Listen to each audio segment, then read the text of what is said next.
Hello, this is just a very short clip of me replacing the ratchet strap on that does the seat on my kayak. It's a Pyranha kayak. They've not changed the ratchet mechanism for a number of years, but this kayak is getting on for about 20 years old and the ratchets have failed. So as you can see, the red portion in the middle has completely snapped in half. It wasn't holding the backrest in place at all, so I have replaced the backrest supports.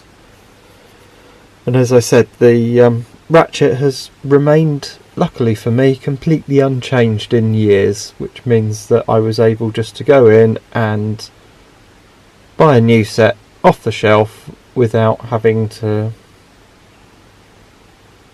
special order anything. Yeah, the pins inside had rusted through. To be fair, they were 20 years old.